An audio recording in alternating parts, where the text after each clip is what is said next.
Kapoor. Welcome to my channel Code with MK. Today I'll tell you about artificial intelligence or AI domains. In my previous lecture, I told you what is AI, how it works. I told you about machine learning, deep learning and AI. So today we will be discussing about three main domains of AI. As you already know that artificial intelligence becomes intelligence according to the training which it gets. In machine learning, in deep learning, we learned about training data. That training data is fed into the machine and after that machine becomes intelligent. So what is important here? Data. Data is very important factor to make a machine intelligent. According to the applications for which the AI algorithm is being developed, the data being fed into the machine changes. It varies. Different type of data is fed into the machine to make the machine intelligent. So according to the data that is fed into the machine, AI models can be broadly categorized into three main domains. You have earlier learned about these three domains, but in class 10th, we will be discussing these three domains in details. First, data science, computer vision, and natural language processing. If you remember, in previous class, I gave you links of three games. And these three games were linked with three domains of AI. And after playing these three games, we discussed about how machine is working according to the data, which is taken in different forms, maybe in vision form, maybe in data form, or maybe in speech form. So these are the three links to revise and you can enjoy playing these games, right? Once again. Now, one by one we'll be discussing. First AI domain is data sciences. Data sciences is a domain of AI which is related to data systems and processes, in which the system collects numerous data from the user and maintains data sets and derives the meaning. उसका meaning निकालता है machine या computer और उससे कोई sense निकालता है, make sense out of them. The information extracted through data science may be used to make a decision about it. अब वो डिसीजन क्या होगा, वो डिपेंड करता है हम कौन से सिस्टम की बात कर रहे हैं. तो जो भी डेटा हम डिराइव कर रहे हैं उससे कंप्यूटर क्या करता है, कोई मीनिंग निकालता है, कोई सेंस निकालता है और उस सेंस के अकॉर्डिंग कंप्यूटर क्या करता है, डिसीजन लेता है जिस भी सिस्टम, जिस भी मॉडल के लिए हम इसको यूज कर रहे हैं. Practical example of data science. You must have visited price comparison websites. Nowadays these websites are very popular. If we want to purchase something, we are always keen to know कि कहाँ पे हमें इसका best price मिलेगा. Same way share market में और policybazaar.com type की जो साइट्स हैं, what they do, ये डेटा कलेक्ट करती है हमसे. जैसे मैं आपको प्राइस कंपैरिजन वेबसाइट्स का एग्जांपल दे रही हूँ. These websites are being driven by lots and lots of data. वो क्या करती हैं, अलग अलग जगहों से, अलग अलग वेबसाइट से क्या करती हैं, डेटा निकालती हैं कि इस पर्टिकुलर कंपनी के इस पर्टिकुलर प्रोडक्ट का क्या वहाँ पे प्राइस है. जब वो सारा डेटा कलेक्ट कर लेती हैं, then they analyse the data, meaning निकालती हैं, उसमें से क्या करती हैं, फाइनली रिजल्ट्स निकाल के यूजर को डिस्प्ले कर देती है. If you have ever used these websites, you would know the convenience of comparing the price of a product from multiple vendors at the same place. जितने भी वेंडर्स हैं जो इस पर्टिकुलर प्रोडक्ट को सेल कर रहे हैं, वो सारा कंपेयर करके आपको सामने एक टेबल के रूप में वो शो कर देता. डिफरेंट साइट्स हैं, प्राइस ग्रैबर, प्राइस रनर, जंगली, शॉपजिला, Zeal Time and many more. These are some examples of price comparison websites. Nowadays, price comparison websites can be found in almost every domain such as technology, hospitality, automobiles, durables, apparels, and etc. etc. Same way I told you about policybazaar.com जिसमें आपको कोई भी policy करानी है, अलग अलग site से अलग अलग कंपनीज के प्राइस वो कंपेयर कर देगा कि आपकी एज ये है, आपको ये पॉलिसी करानी है तो इसमें कितना प्रीमियम जाएगा और उसमें कितना प्रीमियम जाएगा. So what they do, they work on data. First of all they collect the data. बहुत सारा डेटा मशीन में फिड करने के बाद वो मशीन को इंटेलिजेंट बनाता है एंड मशीन इतना इंटेलिजेंट हो जाती है कि वो आपको कंपेयर करके बेस्ट पॉलिसीज के बारे में, या if we are talking about price comparison websites, तो वो आपको बेस्ट प्राइस कौन कौन से वेंडर्स के पास मिलेंगे ये आपको बता देते हैं. सो this is data sciences AI domain. Now we talk about computer vision. Computer vision, or CV in short, is a domain of AI that depicts the capability of a machine to get and analyze visual information and afterward predict some decision about it. The entire process involves image acquiring, screening, analyzing, identifying and extracting information. क्या है, नाम से clear है, computer vision, जिसमें computer क्या करता है, कुछ विजुअल इंफॉर्मेशन लेता है हमसे और उसमें क्या करता है, उस पूरे एक्वायर करने के बाद उसकी इमेज को, उसकी स्क्रीनिंग करता है, एनालाइज करता है, आइडेंटिफाई करता है और एक्सट्रैक्ट करता है. Now the question is how it acquire the image. Sensors play a very important role in complete artificial intelligence system. Sensor से ही सभी तरह का डेटा वो क्या करता है, इसका विजन डेटा को भी कलेक्ट करता है और बहुत सारे और टाइप के डेटा भी सेंसर से कलेक्ट होते हैं. And gradually you will come to know about this. But image sensor is very clear. जैसे कैमरा सेंसर्स होते हैं, ये आपकी इमेज को कैप्चर करेगा, उस इमेज को क्या करेगा, कंप्यूटर उसकी स्क्रीनिंग करेगा, उसको एनालाइज करेगा, आइडेंटिफाई करने की कोशिश करेगा and after that it will extract some meaningful information. This extensive processing helps computer to understand any visual content and act on it accordingly. Computer उसमें क्या करेगा, कोई एक्शन लेगा, कोई डिसीजन लेगा. In computer vision, input to machine can be photographs, videos and pictures from thermal और infrared sensors. As I told you earlier कि ये सेंसर्स के थ्रू क्या करता है, हमारी इमेजेस और वीडियोस कैप्चर करता है. इंडिकेटर्स एंड डिफरेंट सोर्सेज, और भी बहुत सोर्स हो सकते हैं. Computer vision related projects translate digital visual data into descriptions. जितने भी हम ये विजुअल इमेजेस कैप्चर करते हैं उनको फिर कंप्यूटर क्या करता है, डिस्क्रिप्शंस में कन्वर्ट करता है. This data is then turned into computer readable language. Directly image पे कंप्यूटर काम नहीं करता. इमेज को लेने के बाद उससे डेटा डिराइव किया जाता है, डिस्क्रिप्शंस डिराइव किए जाते हैं and they are converted into computer readable language so that computer can read them and take a proper decision after that. The main objective of this domain of AI is to teach machines to collect information from pixels. अब ये pixels क्या है, pixels छोटे छोटे dots है. कोई भी image computer world में जितनी भी इमेजेस हम कैप्चर करते हैं वो सब छोटे छोटे डॉट्स से मिलकर बनी होती है.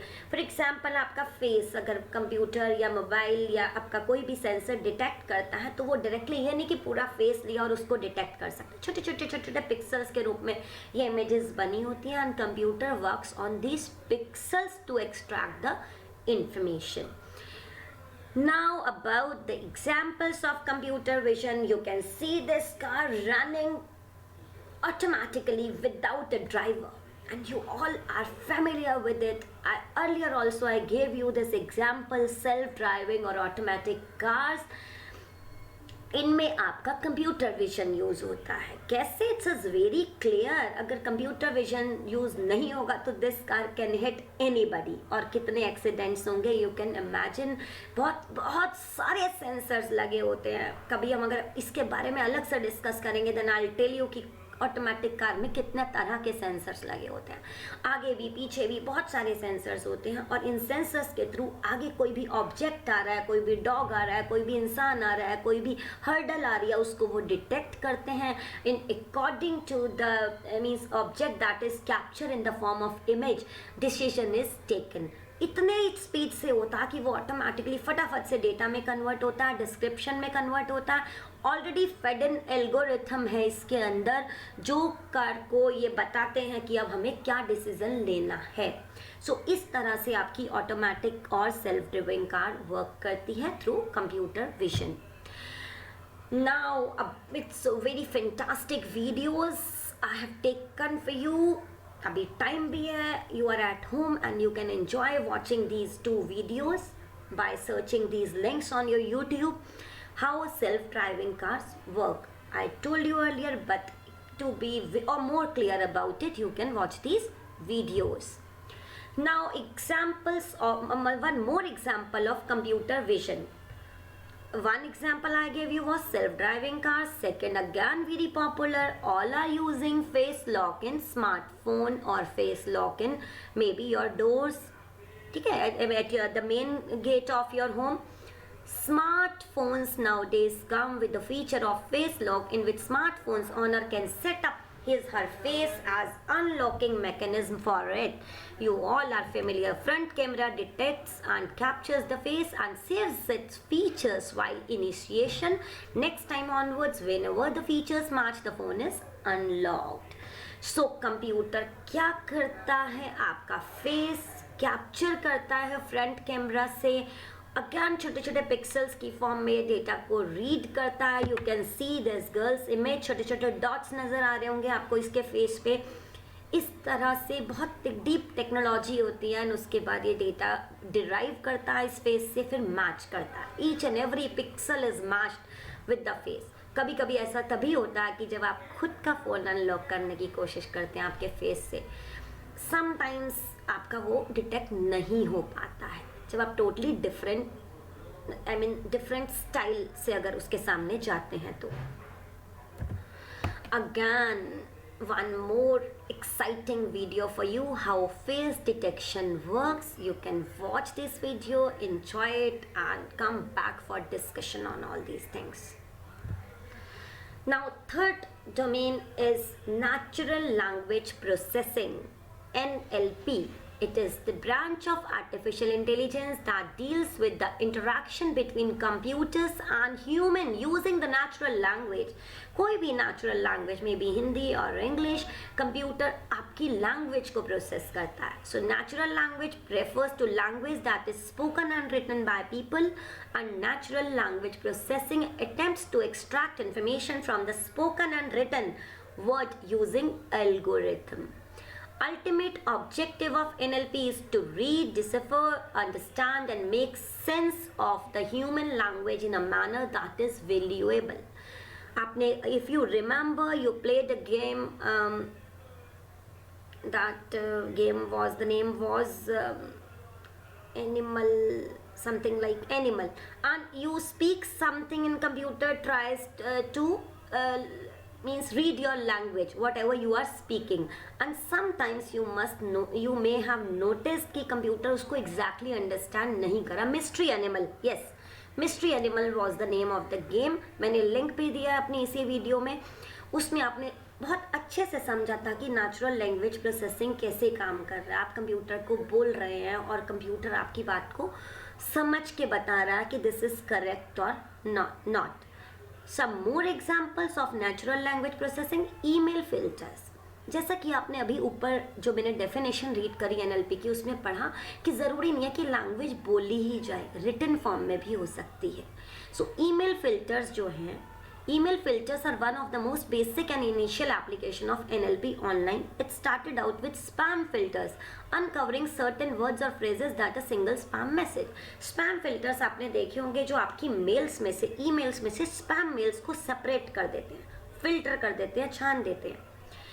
कैसे पता चलता है उनको ये स्पैम है? They try to find out the certain words जो स्पैम मेल्स में होते हैं, एडवर्टीजमेंट टाइप की मेल्स, मार्केटिंग टाइप की मेल्स, वो उन सब को निकाल के अलग कर, लॉटरी टाइप की मेल्स, वो उन सब मेल्स को, वर्ड्स को आइडेंटिफाई करते हैं. They work on the language, words, written words पे करते हैं. रिटन और स्पोकन आई टोल्ड यू दोनों हो सकते हैं, बोथ आर कॉल्ड एनएलपी. दोनों को वो क्या, वर्ड्स को एक्सट्रैक्ट करते हैं, एक्सट्रैक्ट करके समझते हैं कि हाँ ये मेल स्पैम हो सकती है और उस मेल को स्पैम फोल्डर में डाल देते हैं. आपके इनबॉक्स से वो मेल हट जाती है. So email filters are the example of NLP. One very popular example, Siri, play this song for me. Alexa, switch on the lights. Alexa, switch on the fan. I'm feeling very cold. So these are the words that we generally speak at our home nowadays. कैसे काम करते हैं? Alexa, Apple Siri, Amazon का Alexa, और आपका कुछ भी नहीं तो Google Assistant जो आप अपने phones में use करते हैं. You give the orders, you give the command, they are serving you like servants.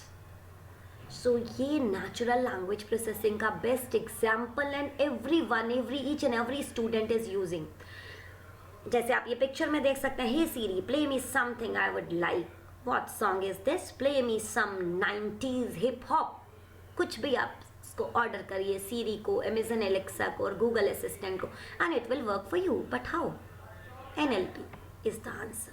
Natural language processing. आप जो भी वर्ड्स बोल रहे हैं उसके अकॉर्डिंग वो उसको अंडरस्टैंड कर रहे हैं. So now let's see how they work. I have taken a small example how this Google assistant और any other smart assistant work. So read this points, I will read them for you.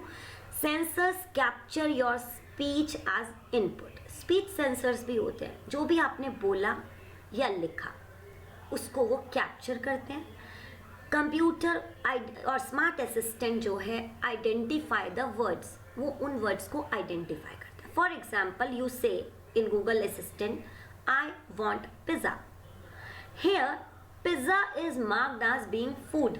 यहाँ पे वो अपने mind में set कर लेता कि pizza एक फूड है, because lot of data is already fed into it. बहुत सारा डेटा इसके अंदर ऑलरेडी फीड हुआ है जिसके अकॉर्डिंग इसको पता चल जाएगा कि pizza is the name of food. There is no term as recipe that indicates speaker is not asking how to make pizza. अपनी पूरी स्टेटमेंट में आपने कहीं रेसिपी वर्ड नहीं यूज़ किया और हाउ टू मेक वर्ड नहीं यूज़ किया, जो असिस्टेंट को समझाता है, क्लियर करता है कि जो स्पीकर है वो पिज़्ज़ा बनाने की तो बात नहीं कर रहा है. The system conclude that speaker is looking for a restaurant that serves pizza. वो समझता, ये आई वॉन्ट ये तो जनरल वर्ड्स है, इनसे प्रॉपर मीनिंग नहीं निकलता. Pizza is the main word here and recipe ये फाइंड आउट करता नहीं है. तो अब वो समझता है कि इसका मतलब अगर रेसिपी नहीं ढूंढ रहा है तो इसका मतलब क्या है, आपको पिज़्ज़ा खाना है, आपका पिज़्ज़ा खाने का मन है, वो ऑर्डर करना चाहता है. तो the system conclude that speaker is looking for a restaurant that serves pizza. These transitions from sound to words gives an idea about user's need. जब वो आपकी साउंड को वर्ड्स में कन्वर्ट करता है और उन वर्ड्स में से मेन वर्ड्स को एक्सट्रैक्ट करता है तो वो सिस्टम को हेल्प करते हैं कि यूज़र की नीड क्या है, यूज़र चाहता क्या है, and they help them to fetch the required information. अब सिस्टम को ये पता चल गया, सिस्टम मतलब जो भी हमारा स्मार्ट असिस्टेंट, ये पता चल गया कि यूज़र जो है वो पिज़्ज़ा के रेस्टोरेंट्स को सर्च कर रहा है, उसको पिज़्ज़ा ऑर्डर करना है. भाई स्मार्ट असिस्टेंट आपको पिज़्ज़ा ला कर तो देगा नहीं, it can definitely tell you about some restaurants and you can online order the pizza. Now system grabs GPS information. GPS you all know. Look up restaurants and ranks them by distance, rating and price. वो GPS से information लेता है और जितने भी आपके near by restaurants हैं उनको डिस्टेंस, रेटिंग और प्राइस के अकॉर्डिंग लगाकर आपके सामने रिजल्ट डिस्प्ले कर देता है. और one more point two notice, if you have a history that is already stored in system, it may suggest a place that you already like or frequently visit. अगर आपकी history में कहीं store है कि आपने ऑलरेडी पिज़्ज़ा वहाँ से order किया था एंड यू लाइक दैट, क्योंकि हम उसमें उसके कमेंट्स भी देते हैं, उसको रेटिंग भी देते हैं, तो वो आपको वो प्लेस टॉप पर शो करेगा. So this is how your smart assistant और Google assistant works. This is the way. Now again one more video on how smart assistants work. वैसे तो I already told you about it, but for more details you can watch this video. That's all for today. Thank you. Have a nice day.